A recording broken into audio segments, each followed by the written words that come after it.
in my opinion, because what I'm leading into this is the Dan Hurley stuff. Something that's not on the beaten path that I really think is wild to me. Having your sports information director to try to go intimidate a member of the media, for recording a moment in the tunnel, and I'm just thinking to myself, like, what are we doing? Yeah, I mean that was wild. Dan Hurley's always been a crybaby little bitch, though. So like, I'm not shocked.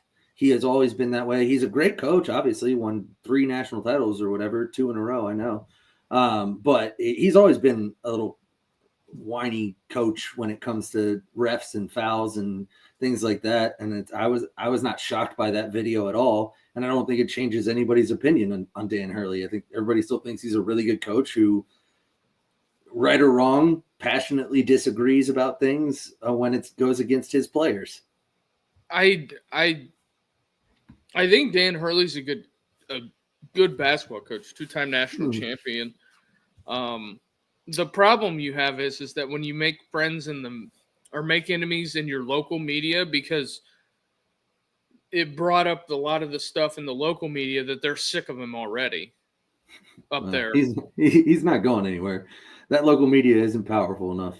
But what I'm saying is that you had this incident, then you had UConn. He trashed the Miami Invitational, which I know the sponsors were not thrilled about. So I would say UConn will probably never get an invite back. Probably not. That's why you have teams going out there like Ole Miss, but Ole Miss kind of deserved it after the run that Beard was on. Yeah. But you have this. You have also, I don't think it helps that you have a lot of fans covering the teams now. Yeah, it is a lot more fans than journalists, I guess you could say. But I mean, ultimately, it doesn't matter. Like he's not going anywhere, no matter what the media thinks of him. If he was going anywhere, he would have been at Kentucky after last year and would have taken the $14 million payday. But he didn't, and so he's not going anywhere. I don't think that's I don't think he's going anywhere just yet. But I think if they write enough negative shit about him, it ain't. Well, it starts to it's those other job opportunities start to look more attractive when you're getting trashed by the local media all day.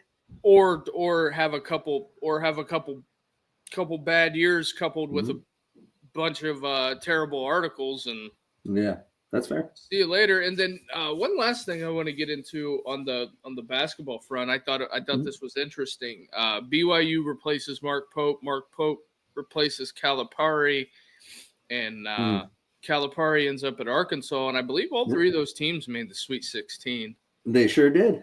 Each one of them did. And then they all promptly lost in the Sweet 16. Do you consider that as a coaching change win? I mean, yeah, I think each school is happy with what happened and how they got there and what their team looked like and everything like that. I don't think any of them are upset. I think Kentucky's probably the closest to upset because they felt like they should have maybe got further in the tournament than they did with a Sweet 16. But overall, a Sweet 16 is still an improvement over what they had done the past 4 years. So, I think everybody's happy. I think Coach Cal did a great job taking an Arkansas team that I didn't think was capable of putting stringing games together. And he went out there and he won two big games, and he had Florida on the ropes. Or I think it was Florida, wasn't it?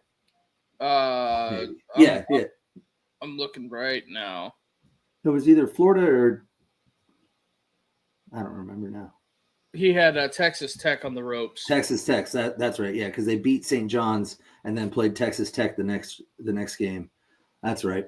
And yeah, he had them on the ropes. I mean, I think that was the game that they blew a 16-point lead with like 8 minutes to go in the game. So I think Arkansas is thrilled with what Coach Cal did. I bet BYU is happy with what their coach did. I forget his name at the moment, but Kentucky-wise, obviously that's the program that I'm most closely tapped into.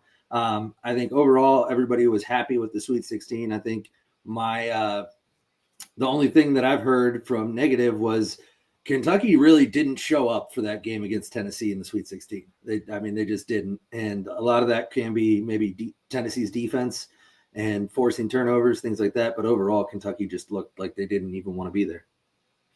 Yeah, and sticking with basketball here, I'm not, because we went on the 2-week break, and what was the big thing that I said that was going to happen when it came to NCAA bids?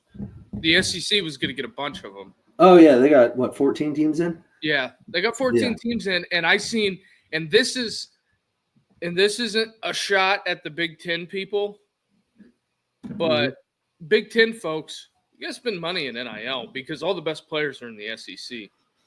Yeah, and I mean, and that leads into kind of one of the topics that I wanted to bring up was, has the NIL and the transfer portal made it too easy for the best teams each year to get to the Final Four? Because like this is the first year I can remember where we have 4 number 1 seeds in the Final Four. Oh yeah, it's a chalk Final Four because well, think of it this way: where did Janai Broome start?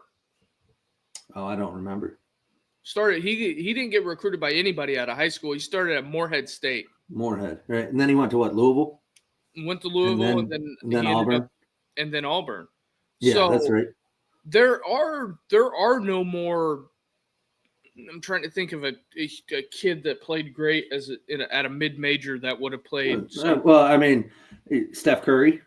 Yeah, Steph Curry wouldn't have been at Davidson. No, I mean he played 4 years there, and by year 3 he probably would have been somewhere else. Yep.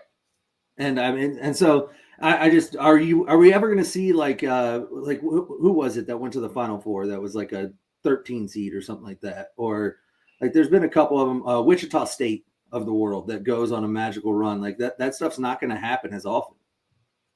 Oh no. And is that good for college basketball though? Well,